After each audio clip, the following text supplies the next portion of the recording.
जब उसके नीचे से स्ट्रक्चर निकला और वो मुस्लिम संस्कृति इस्लाम से जुड़ा हुआ नहीं था, वो राम जन्मभूमि थी, कुल मिला के वो जगह हमारी नहीं थी, मुसलमान की नहीं।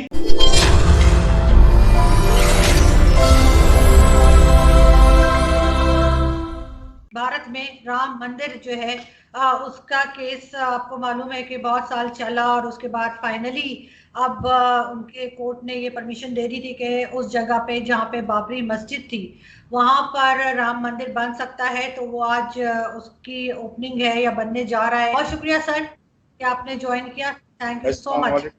जय हिंद, वंदे मातरम। Sir as a Indian Muslim हम सबसे पहले राम मंदिर की ही बात करेंगे। आप क्या समझते हैं कि आप सपोर्ट करते हैं या आपको कोई ऑब्जेक्शन है कि इस तरह से जो है एक मस्जिद को गिरा दिया गया, शहीद कर दिया गया और उसके ऊपर एक मंदिर बनने जा रहा है जो बकौल इंडियन गवर्नमेंट और इंडियन लोगों के इससे पहले यहाँ पे राम मंदिर था। लेकिन यहाँ पे सर इससे पहले आप रिप्लाई करें, जरूर कहना चाहूंगी कि इस तरह से तो हजारों साल पुरानी ये दुनिया बनी हुई है। अगर हम इस यही करने पे आए तो सब हर चीज के हर बिल्डिंग के नीचे आपको कुछ ना कुछ मिलेगा, तो क्या करें? सब तोड़ दें, सब दोबारा से कहेंगे नहीं इसके नीचे ये था और उसके नीचे वो था। जी शुक्रिया। मुझे पता है कि आपने मुझे इसी मुद्दे पर इनवाइट किया है as an Indian who happens to be a मुस्लिम।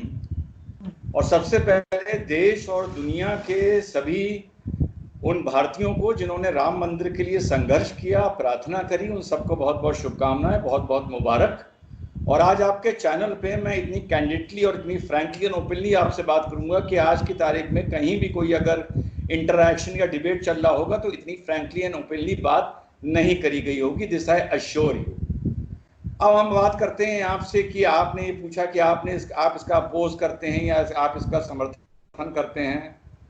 साहब जेन्युइनली स्पीकिंग, जो आदमी अपने को हिंदुस्तानी मानता है, इंडियन मानता है, वो उसका क्यों अपोज करेगा? After all it is a matter of birth place of Shri Ram and it is a matter of faith और आस्था। और आस्था के तो ये अजीब देश है मेरा भारत कि यहाँ की मेजॉरिटी कम्युनिटी ने आस्था के नाम पर भी मुकदमा लड़ने को तैयार हो गई। आप बताइए कि अल अक्सा मस्जिद में, जेरूसलम में, जहां हम मानते हैं कि हमारे हजूर सल्लल्लाहु अलैहि वसल्लम आसमानी तिजारत पर, मिराज पर जहां से उठे थे फरिश्ते जबरील के साथ, उस पत्थर से उठे थे या नहीं उठे थे, उसके ऊपर क्या दुनिया में कोई मुसलमान मुकदमा लड़ने को या सबूत देने को तैयार है? नहीं हो सकता। तो ये तो बहुत बड़प्पन भी है भारत के बहुसंख्यकों का और बहुत बड़ी बेवकूफ़ी भी है जो ये अपनी आस्था के नाम पर 30 साल से मुकदमा लड़ रहे हैं। ये मैटर, मैं हमेशा बोलता हूं, मुकदमे का था ही नहीं। ये मैटर भारत की आस्था का था, एक मस्जिद का था जहां पर हिंदू ये क्लेम कर रहा था कि प्रभु राम पैदा हुए थे हिंदुस्तान के। अब नेपाल का आदमी क्या बोलता है, इंडोनेशिया का आदमी क्या बोलता है, that is not the subject here आरजू। और जहां पर उन्होंने क्लेम किया था आज वहीं मंदिर बनाने जा रहे हैं, उसके अलावा कहीं बनाने नहीं जा रहे हैं। और ये लड़ाई आरजू जी इस बात की अगर होती कि उस जगह पर प्रभु राम पैदा हुए थे या हमारे हजूर आसमानी तिजारत पर वहां से उठे थे, तो मुझे समझ में आता। अगर ये लड़ाई इस बात की होती कि हजूर ने हिंदुस्तान, हजूर आए थे और उन्होंने यहाँ पहली मस्जिद की तालीम की, जो तामील की थी वो उस जगह पर की थी, तब भी मुझे समझ में आता। मस्जिद नबी की तरह एक राजा के आदमियों के थ्रू, उसके जनरल्स के थ्रू एक बनाई गई मस्जिद, और हिंदुस्तान में और दुनिया में, और शायद आपको भी ना मालूम हो, माफ करिएगा, जो इसको बाबरी मस्जिद नाम रखा गया, पूरी दुनिया में लोग इसको बाबर से जोड़ के देखते हैं कि बाबर के मारे इसका नाम बाबरी मस्जिद रखा गया, क्योंकि उन्होंने मुगल हिस्ट्री डेप्थ में पढ़ी नहीं है। इस मस्जिद का नाम बाबर के नाम पर रखा ही नहीं गया, जो बाबरी सब समझते हैं बाबर के नाम पर रखा गया। Who was Babri? Does anybody know कि who was Babri in Mughal history? आज आपके चैनल पे बता रहा हूं कि Babri was a 16-year-old boy जिसको बाबर अफगानिस्तान के काबुल के मार्केट से खरीद के लाया था। Babur had a physical relationship with this boy called Baburi, जो इब्राहिम लोदी का against first battle of Panipat में मारा गया था, और उसकी याद में इस मस्जिद का नाम जब तामील हुई थी तो बाबरी मस्जिद रखा गया था। तो for all the Muslims in the world they should understand that this masjid is not named after even Babar. This is known on the name of the boyfriend of Babar. लेकिन सर इस तरह से तो, अगर मैंने जैसे पहले कहा कि अब कोई कुछ बात कर रहा है, कोई कुछ बात कर रहा है, अभी जैसे नेपाल ने कहा कि राम तो यहाँ पैदा हुए ही नहीं थे, वो तो नेपाल में पैदा हुए थे, और ये इस बात के क्लेम के ऊपर बन रहा है कि क्योंकि यहाँ राम जी पैदा हुए थे इसलिए यहाँ पे मंदिर उनका होना चाहिए। तो एक चीज जो ऑलरेडी अभी भी डिस्प्यूटेड है, अभी भी कोई इस पे एग्री नहीं कर रहा पूरी तरह से, तो आप किस तरह से इसको कह सकते हैं? ऐसे तो हर चीज, वही मैंने कहा, सारी बिल्डिंग्स तोड़ दें, सबके नीचे कुछ ना कुछ निकल आएगा। हजारों साल से दुनिया बनी हुई है, आज की तो नहीं है, 100 साल 2 साल पुरानी बात तो नहीं है, तो फिर तो कुछ नहीं बचेगा अगर हम इसी चीज पे चलना शुरू हो जाए। अगर आप बात फिर से वही उठा रही हैं कि नेपाल कुछ क्लेम करता है और इंडोनेशिया कुछ क्लेम करता है, तो आरजू इस तरह तो अहमदिया भी ये क्लेम करते हैं कि हमारे हुजूर सल्लल्लाहु अलैहि वसल्लम आखिरी पैगंबर नहीं थे, तो उसको भी फिर आप डिस्प्यूट की तरह डिस्कस करिए। उसको आप क्यों नहीं डिस्कस करते हैं? उसको क्यों नहीं डिस्कस करते? आप करिए उसको भी डिस्कस, पहली बात। दूसरी बात, जब इस स्ट्रक्चर का आर्कियोलॉजिकल सर्वे ने एक्सकवेशन किया, मैंने आपको वो लिंक भेजा था, 17 साल हो गए मुझको एज एन इंडिविजुअल कमेंटेटर, 17 साल से आरजू मैं मुसलमान भाइयों से अपील कर रहा हूं कि ये मैंने आपको लिंक भेजा था, विवादित भूमि हिंदुओं को सौंप दी जाए। ये मैंने 17 साल पुराना लिंक है, ये आज का लिंक नहीं है मेरा।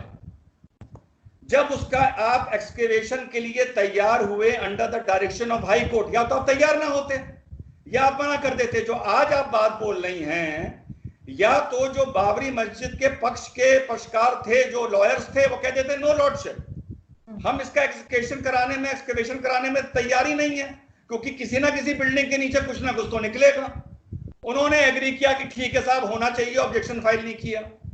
जब इसका एक्सकवेशन होता है तो अंदर से ऐसा नहीं कि कुछ भी निकल आता है, अंदर से बाकायदा पिलर्स निकलते हैं, 36 दीवार निकलती है, मैन मेड स्ट्रक्चर निकलता है, जो मुस्लिम संस्कृति एंड मुस्लिम कल्चर से ताल्लुक नहीं रखता है। बात समझिएगा, क्योंकि जैसा मैंने आपसे बताया, मेरा आर्गुमेंट ये नहीं है कि हजूर यानी इब्राहिम अलैहिस्सलाम अपने बच्चे को कुर्बानी के लिए इस पहाड़ी पर लेके गए थे या जेरूसलम लेके गए थे, ये मेरा आर्गुमेंट नहीं है। मैं कभी भी फेथ पर आरजू आर्ग्यू नहीं करता हूं। जब उसके नीचे से स्ट्रक्चर निकला और वो मुस्लिम संस्कृति इस्लाम से जुड़ा हुआ नहीं था,